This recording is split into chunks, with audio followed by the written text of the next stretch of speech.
भारत के संविधान के आर्टिकल 38 भारत को एक वेलफेयर स्टेट के तौर पर पेश करता है और सरकार की जिम्मेदारी है कि बजट और उससे जुड़ी वेलफेयर स्कीम्स के जरिए इन आर्टिकल्स को हकीकत में लाया जाए। इसलिए यूनियन बजट सिर्फ एक आंकड़ों की किताब नहीं, बल्कि सरकार की प्राथमिकता और वेलफेयर स्टेट के संविधान से जुड़ी वफादारी का आईना है। सरकार की जिम्मेदारी है कि इकोनॉमिक पॉलिसीज, जिनमें बजट भी शामिल है, ऐसी बनाए जाए जो गैर बराबरी को कम कर सके और सबसे ज्यादा गरीब वर्ग को सहारा दे। बजट वो लाइफलाइन है जिससे शिक्षा, स्वास्थ्य, पेयजल, social security, SC, ST, minority, गरीबों की भलाई के लिए स्कीमें चलाई जाती है। मगर ये बजट को देखकर महसूस होता है कि ये भविष्य के निर्माण से ज्यादा हेडलाइन बटोरने का एक दस्तावेज है। इससे सबसे ज्यादा प्रभावित होने वाली वही लोग पीछे छूट रहे हैं जिन्हें सरकार के सहारे की सबसे ज्यादा जरूरत थी। वो किसान जो बढ़ती लागत से परेशान हैं, वो नौजवान जो बेरोजगारी का सामना कर रहे हैं, और वो औरतें जो निजामती रुकावटों से जूझ रही हैं, और वो गरीब जो महंगाई के बोझ के तले दबे हुए हैं। This government is proudly marketing the income tax exemption of 12 lakhs. But the question is, how many Indians even earn that much to benefit from it?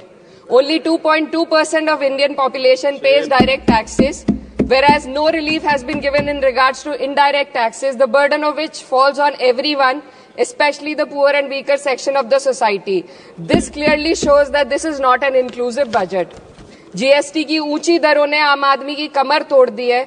जरूरत इस बात की है कि खाद्य सामग्री, दवा, स्कूल की किताबें और जरूरत की चीजों पर टैक्स कम किया जाए। पेट्रोल, डीजल पर टैक्स कम करने की कोई कोशिश नहीं हुई, जिसका सीधा असर हर नागरिक पर पड़ता है। आर्टिकल 41 कहता है कि सरकार को ये कोशिश करनी चाहिए कि वो अपनी इकोनॉमिक हालात और रिसोर्सेज के हिसाब से लोगों को रोजगार दे। इस बजट ने बेरोजगारी दूर करने की दिशा में कोई ठोस उपाय नहीं दिया है। नई नौकरियों की बात तो छोड़िए, जो पहले से थी वो भी खत्म होती जा रही हैं।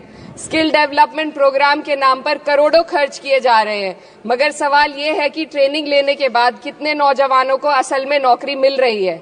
सरकार के पास इसका भी कोई आंकड़ा नहीं है। सरकारी विभागों में लाखों पद खाली हैं, मगर भर्ती का कोई प्लान नहीं है। आर्टिकल 45, जिसके द्वारा सरकार की जिम्मेदारी है कि हर बच्चे को 6 साल की उम्र तक फ्री और जरूरी तालीम मिले ताकि उनका बुनियादी तालीमी डेवलपमेंट सही से हो सके, जिसको संसद ने शिक्षा का अधिकार अधिनियम बनाकर और भी मजबूती दी थी, परंतु इसकी जमीनी हालत क्या है वो किसी से छुपी नहीं है। नगरीय क्षेत्रों में सरकारी स्कूलों में शिक्षक न होने की वजह से स्कूल बंद हो रहे हैं तथा दूरस्थ ग्रामीण क्षेत्र के स्कूलों में टीचर ही नहीं पहुंच पा रहे हैं। सरकार कह रही है कि डिजिटल इंडिया और AI से तालीम का इंतजाम होगा, मगर जरा जमीन पर देखिए, उत्तर प्रदेश में सिर्फ 22% सरकारी स्कूलों में कंप्यूटर है।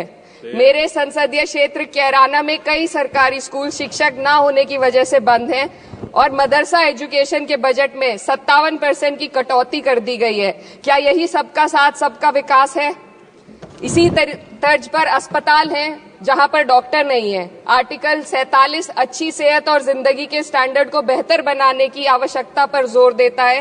राज्य की जिम्मेदारी है कि लोगों की सेहत और उनके वेलबींग को बेहतर करने के लिए जरूरी कदम उठाए, लेकिन हकीकत यह है कि इस बजट का सिर्फ 2% ही आम जनता तक पहुंच पाता है। शामली जिले में 84 डॉक्टर की पोस्ट स्वीकृत है, मगर सिर्फ 29 डॉक्टर काम कर रहे हैं और गायनोकोलॉजिस्ट मात्र 1 है। दवाइयों की कीमतें बढ़ती जा रही हैं, मगर गरीबों के लिए कोई राहत नहीं है। सरकार ने महिलाओं के लिए बजट बढ़ाने का दावा किया, मगर 81% इसका बजट सिर्फ पोषण योजनाओं में डाला गया है। महिलाओं के रोजगार, उनके इकोनॉमिक इंडिपेंडेंस और सुरक्षा के लिए कोई ठोस योजना नहीं बनाई है। बेटी बचाओ बेटी पढ़ाओ का बजट घटा दिया गया, जिससे साफ है कि ये सिर्फ नारेबाजी थी और कुछ नहीं। किसानों की बदहाली हम सबके सामने है, लगातार चलती आ रही है। 2016 में कहा गया था कि 2022 तक किसानों की आमदनी दोगुनी होगी, मगर 2025 आ गया और MSP पर कोई ठोस गारंटी आज भी दी नहीं गई है। गन्ना किसानों का बकाया अब तक नहीं मिल पा रहा है, और तो और उत्तर प्रदेश में अभी तक गन्ना मूल्य भी तय नहीं किया गया है। DAP, यूरिया और खाद की कमी से परेशान किसान आज भी सड़क पर प्रदर्शन कर रहे हैं। मजदूरों के लिए जो सबसे बड़ी योजना मनरेगा थी, सरकार कहती है कि मनरेगा ग्रामीण भारत की रीढ़ है, मगर बजट में कोई भी बढ़ोतरी नहीं मिलना बहुत शर्मसार है। औसतन 44 दिन का ही रोजगार मिल रहा है, जबकि स्कीम 100 दिन की गारंटी की होती है। भारतीय रेलवे देश के लोगों की जीवन रेखा है और इसी से यहाँ के लोगों की आर्थिक एवं सामाजिक जिंदगी चल रही है।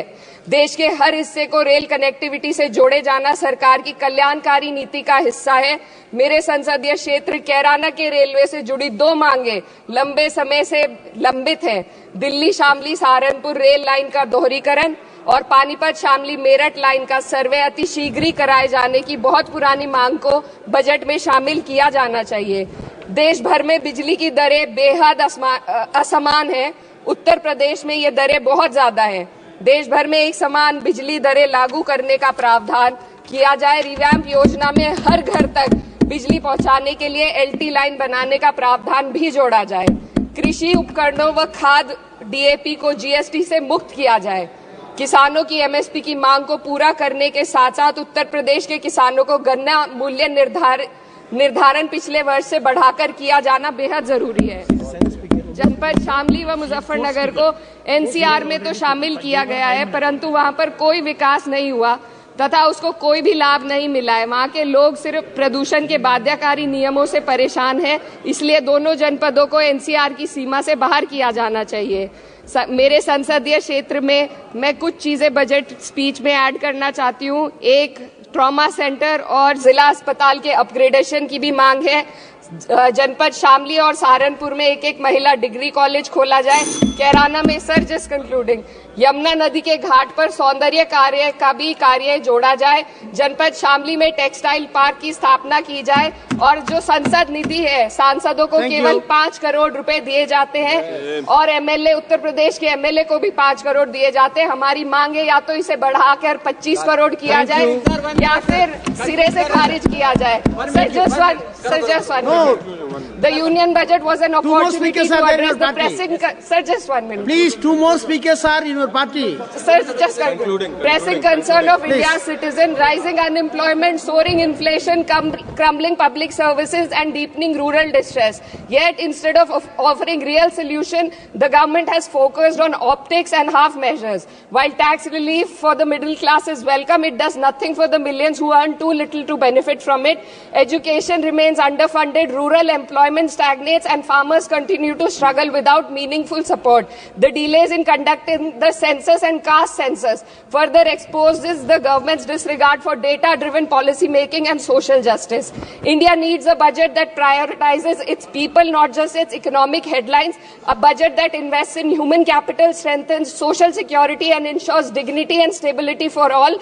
But what we have instead is another missed opportunity, one that fails the poor, the youth, the farmers and the women of this country. Budget प्रस्ताव पर अपने विरोध को मैं 2 पंक्तियों में आपके सामने रखना चाहूंगी। बेदम हुए बीमार दवा क्यों नहीं देते? बेदम हुए बीमार दवा क्यों नहीं देते? तुम अच्छे मसीहा हो, शिफा क्यों नहीं देते? मिट जाएगी मखलूक तो इंसाफ करोगे, मुंसिफ हो तो हश्र उठा क्यों नहीं देते? Thiru Subrayan,